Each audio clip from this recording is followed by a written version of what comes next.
তাহলে এই আর্য দেবদেবীর পাশাপাশি এই লৌকিক দেবদেবী এত প্রতিষ্ঠা পান কি করে? এই প্রসঙ্গে আমি কিছু কথা বলতে চাই গুরুদেব। বেশ, বলো। দেশের মানুষ তখনই সনাতন দেবদেবীর ওপর আস্থা হারায় যখন সমাজের ওপর নেমে আসে অত্যাচার। সাধারণ মানুষ যখন বন্যা, মহামারী কিংবা মানুষের অত্যাচারে আশ্রয় নেয় পর্বতের গুহায় বা জঙ্গলে, তখন সে আর মন্দির, দেবদেউল কোনো কিছুর ক্ষমতাতেই বিশ্বাস রাখে না। বাংলার কিছু অংশের মানুষের মনে আজ এই পরিস্থিতির উদ্ভব হয়েছে। কি লক্ষণ থেকে তুমি এই সিদ্ধান্তে পৌঁছলে বিশ্বম্ভর? খুব সহজ। বাংলার সাম্প্রতিক ইতিহাস তুমি পর্যালোচনা করে দেখো, তুমি দেখবে এই নবদ্বীপ, যা পণ্ডিতদের ধাম, তার সৃষ্টি কিভাবে।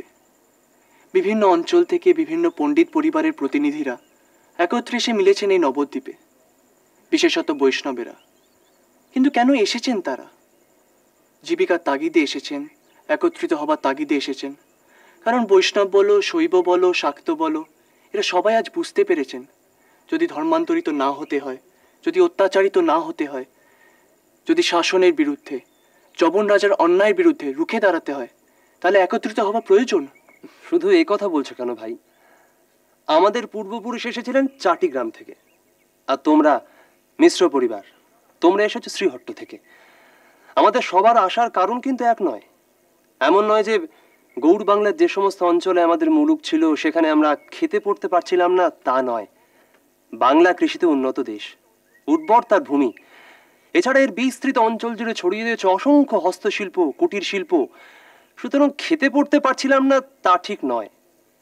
আমরা চাটিগ্রামে ছিলাম, চাটিগ্রামে দেখেছি এদেশে বাণিজ্যের কত সুযোগ। আমাদের বাংলায় তো দুটি মাত্র বন্দর, এক তোমাদের সপ্তগ্রাম আর এক আমাদের এই চাটিগ্রাম। তো সেখানে থাকতে সে দেশ ছেড়ে কেন আমরা এখানে এলাম? কেন এলে? কারণ বিদেশি আক্রমণে বারবার আমাদের এমনভাবে উৎখাত হতে হয়েছে, ভিটে মাটি ছাড়া হতে হয়েছে। এছাড়া আমাদের বাঁচার আর কোনো পথ ছিল না। এই হলো বাংলার সর্বনাশা দিক। আমাদের কীর্তি নদীতে নাশ করে না, আমাদের কীর্তি ঝড় জলে নষ্ট করে না, আমাদের কীর্তি নষ্ট করে বাংলারই শাসক। যথার্থ বলেছ বিশ্বম্ভর। এই পরিস্থিতি যতদিন না উন্নতি হচ্ছে গুরুদেব, ততদিন গৌরবঙ্গের উন্নতি সম্ভব নয়। সে কথা কি আমরা কোনোদিন ভাবিনি গৌরাঙ্গ? অদ্বৈত প্রভু কি কোনোদিন ভাবেননি? তিনি কি ভাবেননি কিভাবে এই বাংলাদেশকে অভিশাপ থেকে মুক্ত করা যেতে পারে? আচ্ছা, তোমরাই বলো, আজ আমাদের বৈষ্ণবদের কি দেবার আছে? আমাদের গলায় আছে গান, আমাদের হাতে আছে বাদ্য, আমাদের পায়ে আছে নৃত্যের ছন্দ। এছাড়া আমাদের দেবার কি আছে? হ্যাঁ, আরো দুটো জিনিস আমাদের আছে। এক হলো আমাদের মেধা, দ্বিতীয় হলো আমাদের বিদ্যা। দেখো, এই মেধা আর বিদ্যা এই দুটোকে সম্বল করে কখনো আমরা খোলা তলোয়ার হাতে দাঁড়িয়ে থাকা সৈনিকদের মুখোমুখি গিয়ে দাঁড়াতে পারি না, কখনো এই দুটো বিদ্যাকে সম্বল করে খোলা তলোয়ার হাতে দাঁড়িয়ে থাকা সেই সমস্ত লুটেরাদের সামনে গিয়ে আমরা দাঁড়াতে পারি না।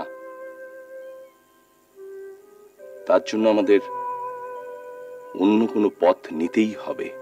সে অন্য পথ আজও কি খুঁজে পেয়েছেন আপনারা? আমি অদ্বৈত প্রভুকে এই কথা জিজ্ঞাসা করেছিলাম। তারও নানা সন্দেহ আছে বৈষ্ণবদের রাস্তা ঠিক না ভুল তাই নিয়ে। ভুল কি ঠিক সে কথা স্বয়ং প্রভু অদ্বৈতও বলতে পারেন না, তুমি আমি তো বলতে পারি না। দেখো নিমাই, ইতিহাস কারো আজ্ঞাধীন নয়, ইতিহাস চক্রবৎ। তুমি যদি লক্ষ্য করো তাহলে একটা জিনিস দেখবে, যেখানে ইতিহাস কখনো থেমে থাকে না। ইতিহাসে নিজস্ব একটা গতি আছে, সে চলছে। ঈশ্বরের অলঙ্ঘ নির্দেশে সবকিছু তার নির্দেশে নির্ধারিত হচ্ছে, একটা নিয়মে বাঁধা আছে। আমরা এই নবদ্বীপের মানুষ বহুদিন ধরে একটা কথা অনুমান করছি, বা আমাদের জ্যোতিষ গণনা বলছে, এই নবদ্বীপের বুকে এক নায়কের আবির্ভাব ঘটবে। সে এসে উল্টে দেবে আমাদের সমস্ত পাশা। সে নায়ক যখন এসে আবির্ভূত হবেন, তখনই বাংলার মানুষ আবেগে আপ্লুত হয়ে প্রাণের টানে, নিজেদের টানে তার পিছু পিছু ছুটবে, ছুটবে এই গৌড়বাসী। তিনি নবদ্বীপের রাজা, অথচ রাজ সিংহাসনের প্রতি তার এতটুকু মোহ নেই, তার কোনো আসক্তি নেই। তিনি যে রাজযোগী, রাজর্ষি, তিনি বাংলা শাসন করতে এসেছেন। নিমাই, নিমাই, আমাদের স্বপ্ন সফল হবে নিমাই। তুমি বলো নিমাই, আমার এই স্বপ্ন সফল হবে না নিমাই? তুমি বলো নিমাই। দুটো ছেলে, অত রূপ, অত বিদ্যে, আমাদের কোন কাজে লাগলো বলতো? বিশ্বরূপ, লোকনাথ বাড়ি ছেড়ে চলে যাবার পর আমি যে কেমন হয়ে গেছি তা বুঝতে পারি। নিমাইকে আঁকড়ে আঁকড়ে ধরি, সর্বরীয় লোকনাথকে হারিয়ে তাই করে। আর দিদি, সচি দিদি, সে তো নিমাই পাগল। তিনটে মায়ের মাঝখানে পড়ে সে বাছার কি যে দশা। তবু মন মানে না। যখনই ঘুমে চোখ দুটো জুড়িয়ে আসে, স্বপ্নে দেখি নিমাইয়ের মাথা মুড়োনো, সন্ন্যাসীর বেশ, গলায় হরি নাম। বলো না, বলো না। যার অমন কান্তি, অমন চোখ, অমন দৃষ্টি, সে কেন সন্ন্যাসী হবে? সেই তো। হ্যাঁ রে লক্ষ্মীর মা, তুইও মজেছিস? তাহলে যা শুনছি সেগুলো মিথ্যে নয়? কিসে মজেছি? কি মিথ্যে নয়? ওই যে তোর মেয়ের গঙ্গার ঘাটে গিয়ে ন যজ ন তস্থ। ন যজৌ নতস্থ, সে আবার কি? তুমিও আজকাল সংস্কৃত আওড়াচ্ছ? দূর চাই, আমার মতো মেয়ে সংস্কৃত জানবে কোত্থেকে? তাহলে এসব কি বলছো? শোন না, গঙ্গার ঘাটে গিয়ে তোর মেয়ে আর আমাদের নিমায়ের দেখা করা নিয়ে বাতাসে তো ফুলকি উঠছে। আমি ছেলেকে ডাকলাম, জিজ্ঞেস করলাম, ও মা, যে ছেলে সেদিন মাসির কোলে শুয়ে শুয়ে আদর খেত, সে ছেলে লজ্জায় রাঙা হয়ে উঠল। তা আমি পরে মেশোকে সব কথা বলাতে সে আমাকে ওই সংস্কৃত কথাগুলি বললেন। সে কথার মানে কি? হিমালয়ে ধ্যানে মগ্ন শিবকে প্রথম দেখে গৌরীরও সেই দশা হয়েছিল। যেতেও পাচ্ছেন না, থাকতেও পাচ্ছেন না। ও মা, সর্বজয়া মাসি, কখন এলে?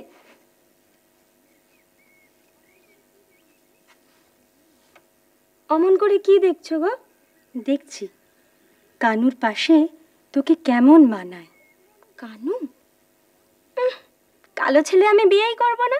তাই তো কেমন বর চাই তোর? গৌরাঙ্গ?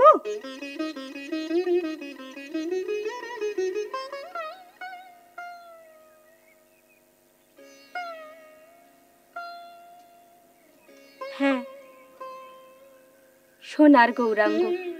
কিরে নিমাই, সচির শরীর কেমন? ভালো না সীতামা, ক্রমশ রোগ হয়ে যাচ্ছে চিন্তায় চিন্তায়। কিসের চিন্তা বলতো? সংসারে অভাবের চিন্তা তো রয়েছেই, তার উপর পণ্ডিত গঙ্গাদাসের প্রণামী দিতে পারি না, বরং উনি আমার পুঁথি, কলম ইত্যাদি সব যোগান দেন। এ এক লজ্জা। তার উপর আমাকে নিয়ে তো চিন্তা আছেই। বেচারা, তোর টোলটা খুলে বসলে সচির চিন্তা একটু দূর হবে। তা হ্যাঁ রে গোড়াচাঁদ, তোর টোলে পড়তে আসবে কে? কেন সীতামা? গুরুদেবের মতন, আচার্যদেবের মতন সবাই তো শিক্ষক হতে পারে না। কিছু না কিছু ভাবে ছাত্র জোগাড় হয়েই যায়। তা আমার কিছু হবে না কেন? আমি সে কথা বলিনি। আমি বলছি তোর মতো এত কম বয়সী গুরুর কাছে পড়তে আসবে কে? তোর টোলটা একটু জমে উঠলেই তোর বিয়ে দিতে হবে।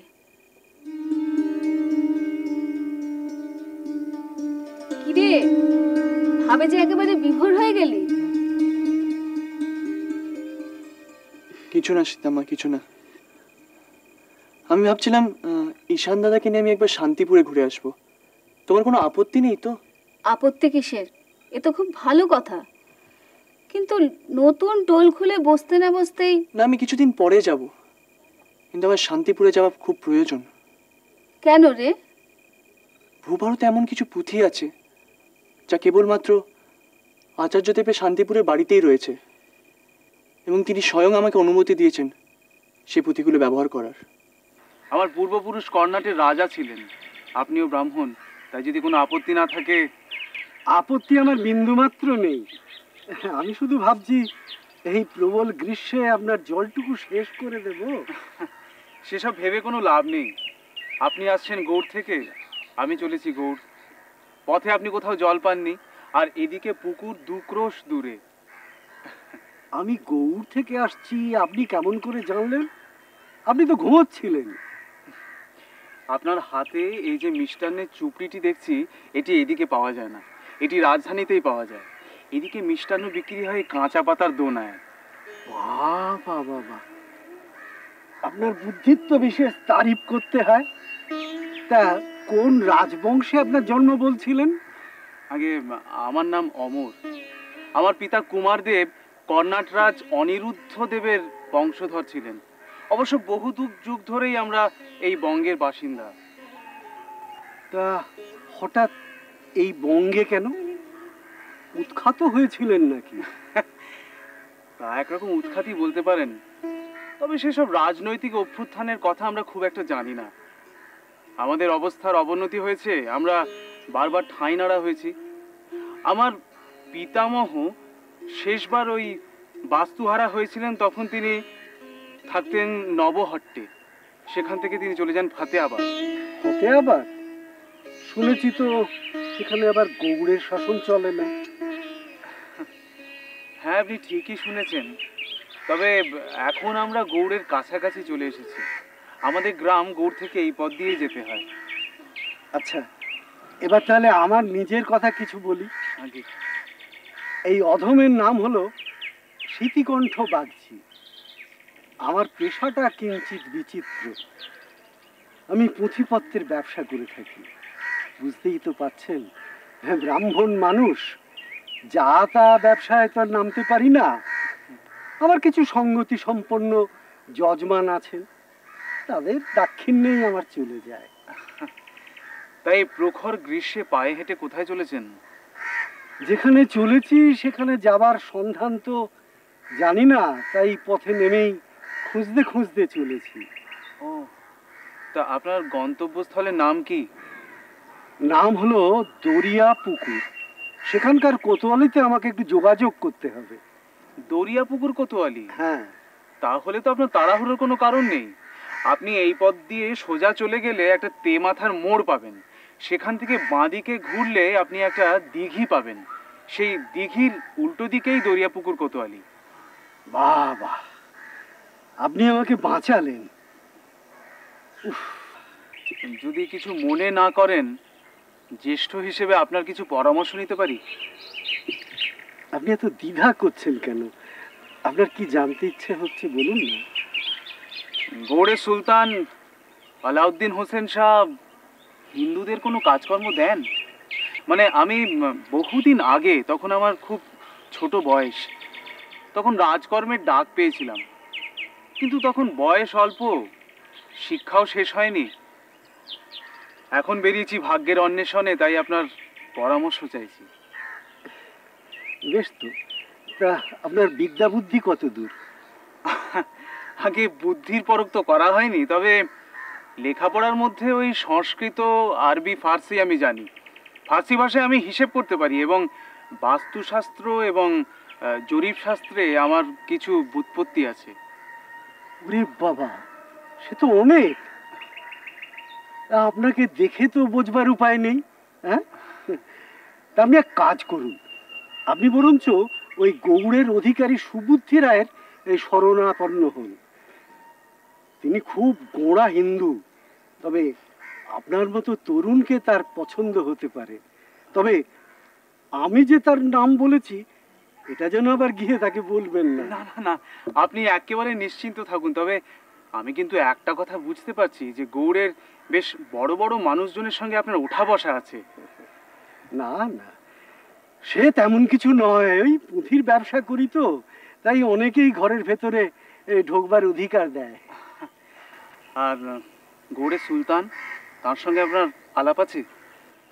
আলাপ আলাপ আছে, তবে প্রথমেই অত বড় ঘাটে নৌকো বাঁধতে যাবেন না। কি যে বলেন, আমি সামান্য আদার ব্যাপারী। আমি আচ্ছা আসি তাহলে।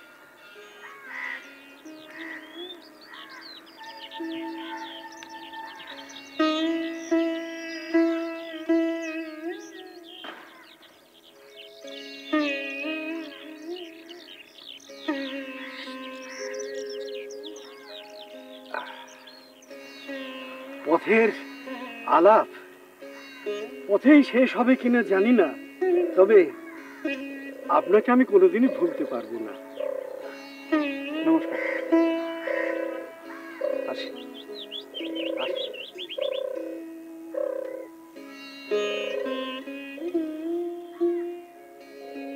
এই যে অমর, শুনছেন? আচ্ছা, গৌড়ের সুলতানের কি ডাকের কথা? যা, শুনতেই পেল না। আপনাকে খাইয়ে সুখ নেই চক্রবর্তী ঠাকুর। মা, তুমি সদা সর্বদাই আমার দোষ ত্রুটি খুঁজে পাও কেন বলো তো? শুনুন কথা, আপনি সেই কখন থেকে 4টি মিষ্টি নিয়ে টুকে টুকে খাচ্ছেন, আর যাদব পণ্ডিতকে দেখুন। দূর, ও মিষ্টি খাবে কি? ওর তো রক্তে শর্করার আধিক্য আছে, দুবেলা মেথির জল খায়। এই যে 4টে মিষ্টি খেলো না, এটা যদি ওর গিন্নি জানতে পারে। এই ওর বাজে কথা একদম বলবি না। এলেন এবারে বউয়ের চর। আপনি একদিন আমাদের বাড়িতে সপাকে আহার করুন না চক্রবর্তী ঠাকুর। না না না না না না না, লোভ দেখিও না মা, লোভ দেখিও না। এমনিতেই নবদ্বীপে চক্রবর্তী বামনদের লোভ আর বদনাম কিঞ্চিত মাত্রায় অধিক। যদি অভয় দেন তো একটা কথা বলি। হ্যাঁ হ্যাঁ, বলো বাবা। যদি জানেন সে কথা, তাহলে লোভ সম্বরণ করেন না কেন? তোমার কথাটা তো ঠিক বোধগম্য হলো না মুকুন্দ। ধরুন, এই যে সমাজ রক্ষের দোহাই দিয়ে শান্তিকে হাড়ি কাঠে চাপাচ্ছিলেন আপনারা, তার কি কোনো দরকার ছিল? সামান্য দক্ষিণা আর 2টো ধুতি শাড়ির জন্যে। তার মানে কি বলতে চাও তুমি? আমরা কি সংসার ছেড়ে কৌপিন পরে সমাজ সেবা বেরিয়ে যাবো? যার যেমন পেশা মুকুন্দ, আমাদের পেশা স্বাস্থ্য বিচার, বিধান দান আর যজমানি। এই বয়সে তো আর চতুষ্পাতি খুলে বসতে পারি না। সে তো বটেই। কথায় বলে, কাঁচায় না নুইলে বাঁশ, পাকলে করে ট্যাঁস ট্যাঁস। ভেবেছিলাম মুকুন্দ মধুরেণ সমাপয়ত হবে, কিন্তু এখন দেখছি গতিক সুবিধের নয়। শুধু ব্রাহ্মণ সেবার নাম করে আমাদের যদিও ডেকে এনেছো, কিন্তু সেইটাই যে তোমার একমাত্র উদ্দেশ্য বলে তো আমার আদৌ মনে হচ্ছে না। না হে, একটু ঝেড়ে কাশো তো। ঠিক বলেছ ভায়া, আমিও যেন কেমন একটা মতলবের গন্ধ পাচ্ছি। আবার ভায়া বলেছি না লোকের সামনে দাঁড়া বলবি? ভুল হয়ে গেছে, তুমি আমার মাফ করে দাও। বলছিলাম কি, সত্যি কথাটা হয়তো আপনারা খানিকটা আঁচ করতে পেরেছেন। আগামী সপ্তাহ থেকে একটি চতুষ্পাঠী বসছে, সেখানে অধ্যাপনা করবেন এক তরুণ পণ্ডিত। আপনারা সকলেই তাকে চেনেন। বয়সটি তার কাঁচা, কিন্তু মাথাটি একেবারে স্থির করে ফেলেছো? হ্যাঁ, তা তো একরকম। আমি তো তাকে আসতেও বলে দিয়েছি, হয়তো যে কোনো মুহূর্তেই। ব্যবস্থাটা দিলেন কে?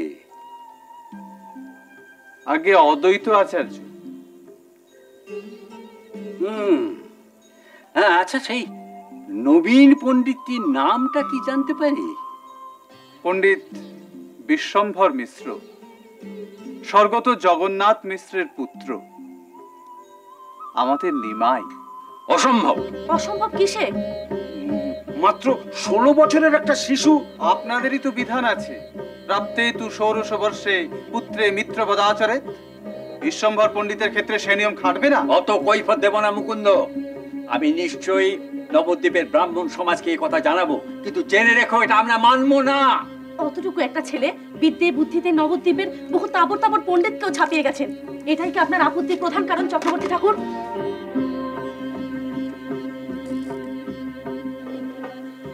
প্রণাম চক্রবর্তী ঠাকুর। সেই পিতৃ শ্রাদ্ধের দিন আপনার সাথে শেষ দেখা। কেমন আছেন চক্রবর্তী ঠাকুর?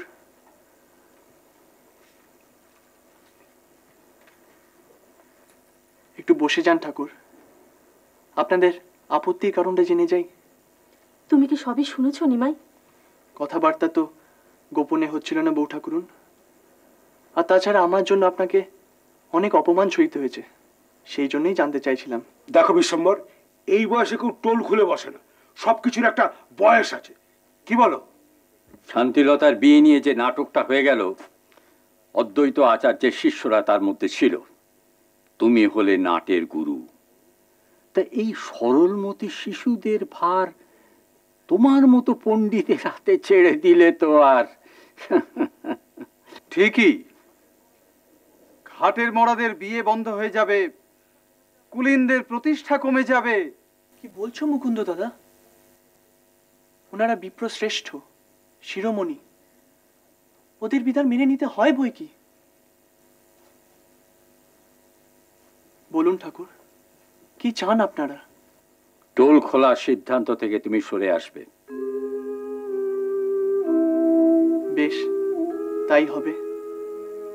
কেবল আপনি বলুন ঠাকুর, আপনাদের আপত্তির কারণটা কি? আপত্তি তোমার বয়স। বুদ্ধ থেকে শঙ্করাচার্য পর্যন্ত অনেকেই কম বয়সে। সে কি, তুমি কি তাদের সঙ্গে তোমার তুলনা করতে চাও নাকি? আর প্রাচীন? না না, কার সাথে কার তুলনা আমি তা বলছি না পণ্ডিত। আমি ভাবছি এদের কম বয়সের কীর্তি আপনারা মেনে নিয়েছেন, অথচ আমাকে একটা আত্মপরীক্ষার সামান্য সুযোগ দেবেন না? কি প্রমাণের সুযোগ চাও তুমি? আপনাদের পুত্রবৎ আমি বিদ্যায়, বিতর্কে, বিনয়ে, বিন্যাসে কতটুকু উত্তরাধিকার আমি অর্জন করতে পেরেছি, এই আর কি। সামান্য একখানি চতুষ্পাটি কতজন ছাত্র জুটবে তারও ঠিক নেই, তা নিয়ে এত সমস্যা। চতুষ্পাটি কখনো সামান্য হয় না বউ ঠাকুরুন।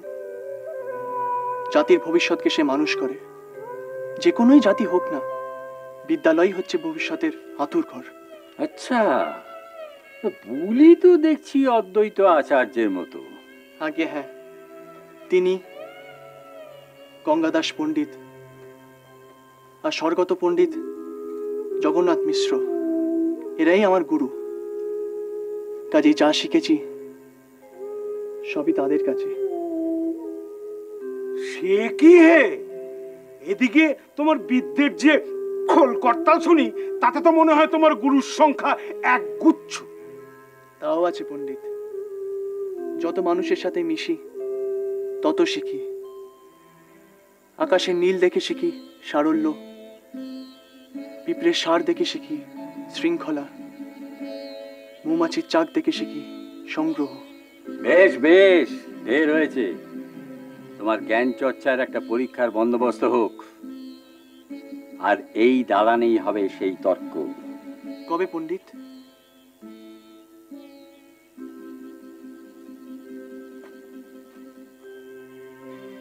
আগামী পূর্ণিমাতে। পায়ে হেঁটে কি শান্তিপুরে যাওয়া যায় ঈশান দাদা? তা যায়, কিন্তু সে তো ঢের পথ গো নিমাই দাদা। কেন বলো দেখি? শান্তিপুরে একবার আমার যেতে হবে। কেন, কোনো বিশেষ কাজ আছে না কি গো? হ্যাঁ, তুমি আবার মাকে এসব কথা বলো না, তিনি বড় উতলা হয়ে পড়েন। আমিও তো তাই ভাবতেছি। শান্তিপুরে অদ্বৈত আচার্য দেবের একটা বাড়ি আছে, তা জানো তো? শুনেছি তিনি তো সেখানেই থাকতেন। সেখানে তিনি একবার আমায় পাঠাতে চান। সেখানেই তার পুঁথি সংগ্রহ। সেই সব পুঁথি সংগ্রহ থেকে তিনি আমার ইচ্ছে মতন পুঁথি বেছে নেবার অনুমতি দিয়েছেন। তো তুমি আমার সাথে যাবে? আমি তো রাম ভক্ত হনুমান গো নিমাই দাদা, তোমার এই জীবন সঁপেছি। যেখানে নিয়ে যাবে সেখানেই যাব। কিন্তু তুমি কি ভাবছো আমি জানি। শান্তিপুর এখন আমাদের যাওয়া হবে না। না গো নিমাই দাদা, ওই শান্তিপুরের কথা উঠলো বলে একটা আশ্চর্য কথা মনে পড়ে গেল। কিরকম? সে প্রায় বছর 20 আগের কথা হবে, তখন তোমার জন্ম হয়নি। তা তখন শান্তিপুরে সাজওয়ান অদ্বৈত ঠাকুর তক্কের খই ফোটাচ্ছেন একবারে। তো সেই সময় তিনি এক মুসলমানকে বৈষ্ণব ধর্মে দীক্ষা দিয়েছিলেন। তা তখন আমি ছোট, বুঝলে নিমাই দাদা, কিন্তু আমার স্পষ্ট মনে আছে সে কি শোরগোল পড়ে গেছিল গো। পণ্ডিতরা তো নিজেদের টিকি ছিঁড়ে ফেলে আর কি। তারা তো অদ্বৈত ঠাকুররে এক ঘরে করে দেবার ব্যবস্থা করেছিল। অদ্বৈত আচার্যদেব এরা মনৈতিক কাজ করেছিলেন কেন? এই দেখো, তার ঠিক বেঠিক সে বিচার করার ভার কি আমার ওপর? সে তুমি নিজেই তারে সুদি। ওখানে কি নাম সেই ধর্মত্যাগী মৃচ্ছের? আসল নাম জানিনি গো, তবে দীক্ষা নেবার পর তার একটা নতুন নাম হয়েছিল। কি নাম? জবন হরিদাস। লক্ষ্মী, লক্ষ্মী,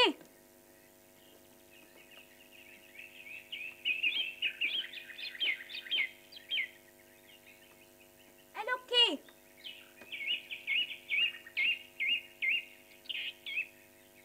কেউ নেই নাকি?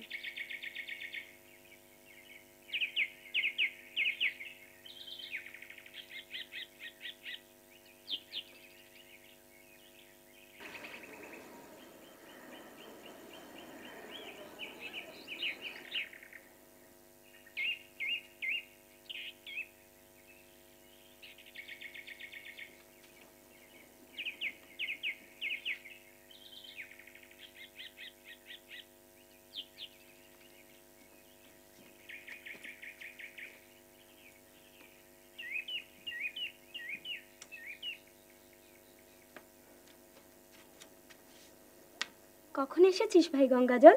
মরণ, কোথায় গেছিলে এতক্ষণ? মরণ, মার সাথে ঘাটে জল আনতে গিয়েছিলাম। কি রে কুসুম, এসেই আচারের হাড়ি খুলে বসে গেছিস? তা কি করব?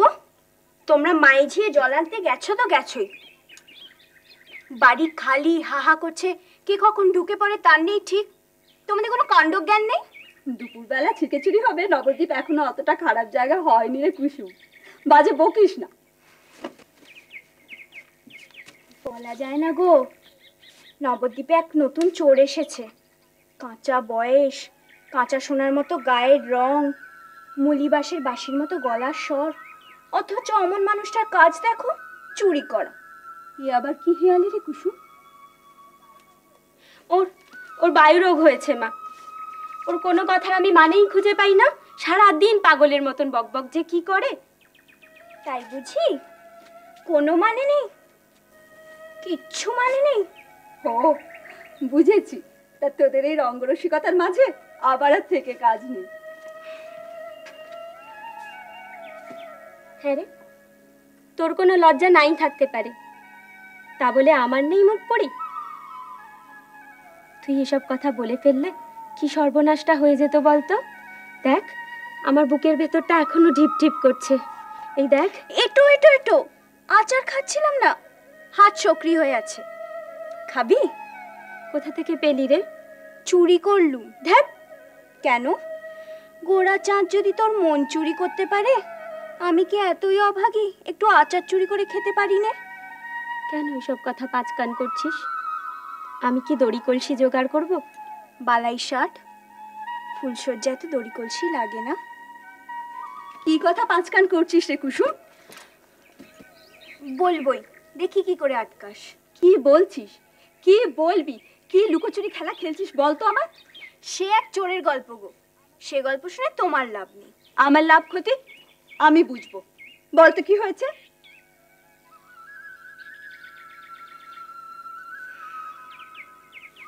সামনে রাস নেই, ঝুলন নেই, জন্মাষ্টমীও নেই, তাহলে তোমার মেয়ে ঘাটে নাইতে গিয়ে শিখি পাকার খোঁজ করে কেন?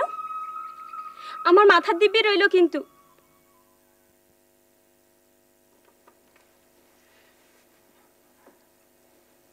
হ্যাঁ মা, এ কি মিষ্টি গো, জীবনে কোনোদিন এমন মিষ্টি দেখিনি। এ আমার বাপের বাড়ির মিষ্টি, এর নাম শুন্টি কণ্ঠ। বাহ বাবা, স্বাদেও যেমন খেতেও তেমন, নাম সার্থক, একবারে অমৃত।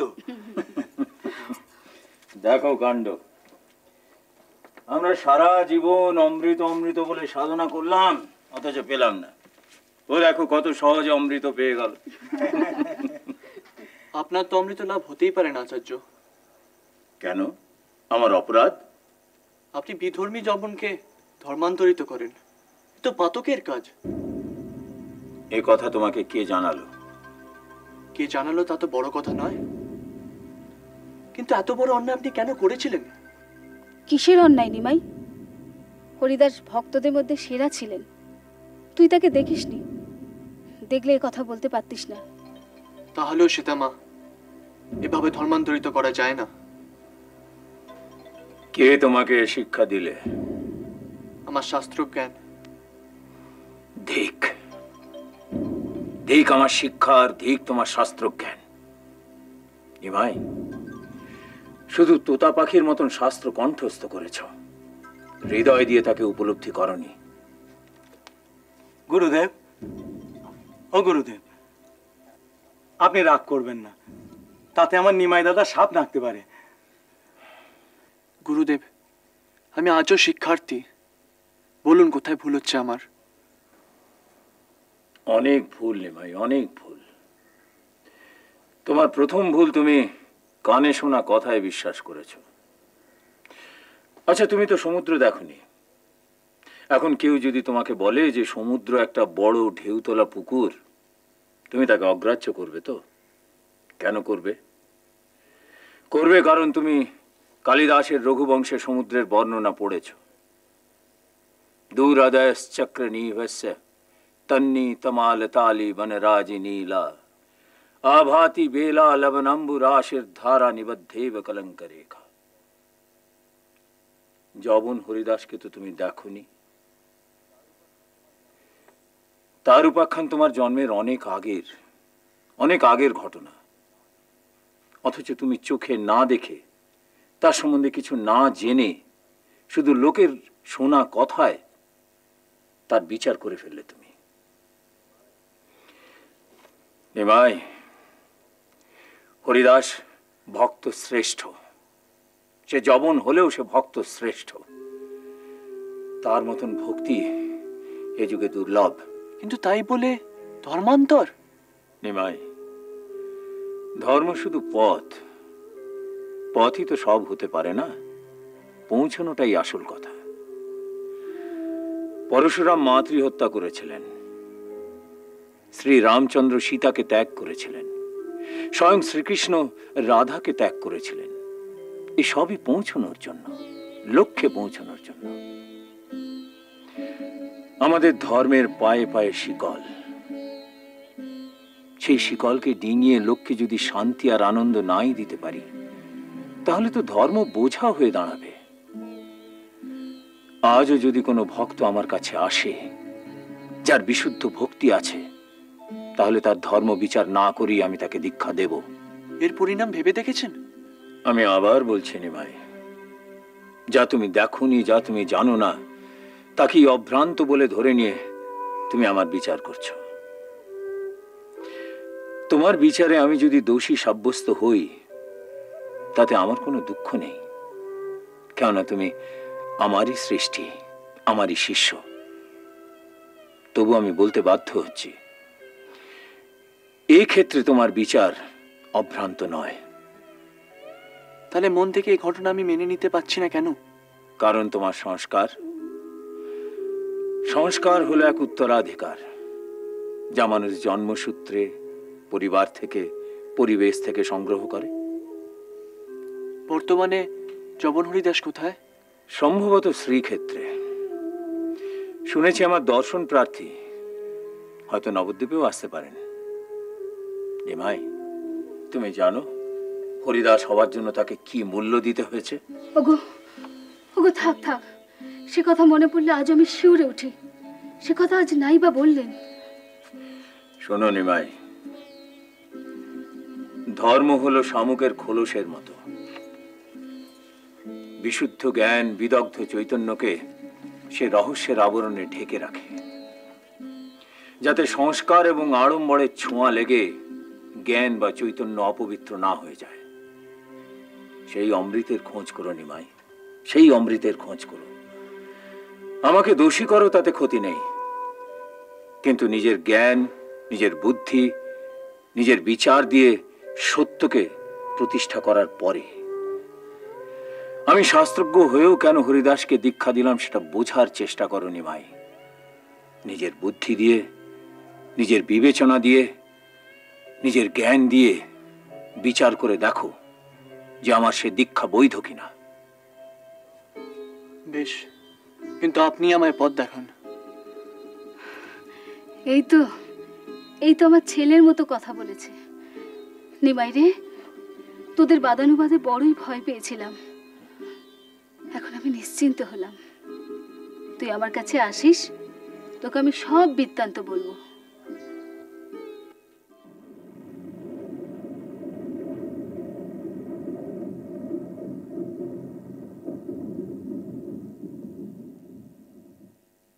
কোথায় রাজমহল আর কোথায় শান্তিপুর, কোথা থেকে কোথায় চলেছি।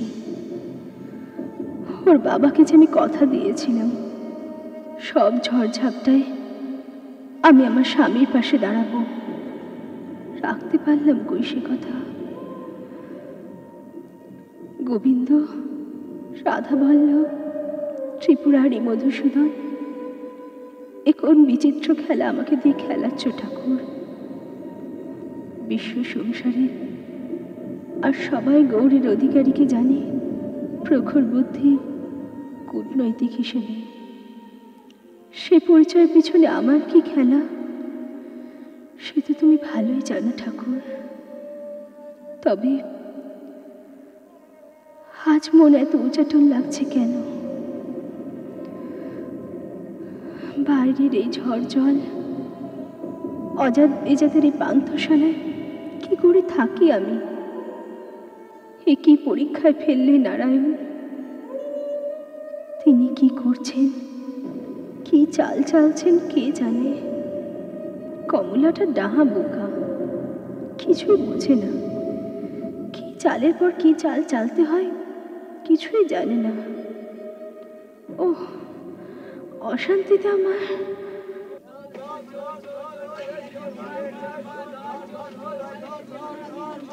রমাকান্ত, রমাকান্ত, আমায় ডাকছিলেন মা? হ্যাঁ, বাইরে কি হয়েছে? এত শোরগোল কিসের? তুই এত হাঁপাচ্ছিস কেন? এক্ষুনি খুন হয়ে যাচ্ছিল মা। সে কি? কার? একটা লোক চুপি চুপি এই ঘরে ঢুকছিল। রমাকান্তের চোখে ফাঁকি দেওয়া, ছুঁড়েছি মাথা লক্ষ্য করে লাঠি। লেগেছে? হ্যাঁ, লাঠির ঘায়ে মাথা চৌচির হয়ে গেছে আর হাত থেকে পুটুলি পড়ে গেছে। পুটুলি? কি ছিল পুটুলিতে দেখেছিস? গরিবের পুটুলিতে আর কি থাকবে মা? গুড়, চিড়ে, কিছু ধুতি আর কিছু পুঁথি। পুঁথি? পুঁথি ছিল পুটলিতে? সে কি রে? ব্রাহ্মণ নাকি? বয়স কত হবে? অন্ধকারে ঠাউর করতে পারেনি মা। বয়স 1, 20, 2 কি 3 হবে। সত্যি তোর কোনো কাণ্ডজ্ঞান নেই। কি অন্যায় করলি বলতো? তোর বয়সটাই বেড়েছে, বুদ্ধি বাড়েনি।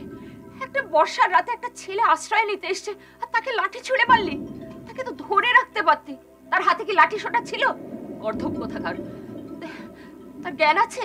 না মা, একার অজ্ঞান। নিয়ে তাকে আনবো। কি জাত? হ্যাঁ বলো যা। এখন আবার জাতের চিন্তা করছে, এদিকে মাথা ফাটিয়ে দিয়েছে। আর যদি আমার ছেলে থাকতো তারও ওই বয়স হতো। নিয়ে আয় বলছি। হে ঠাকুর, এ কি হলো?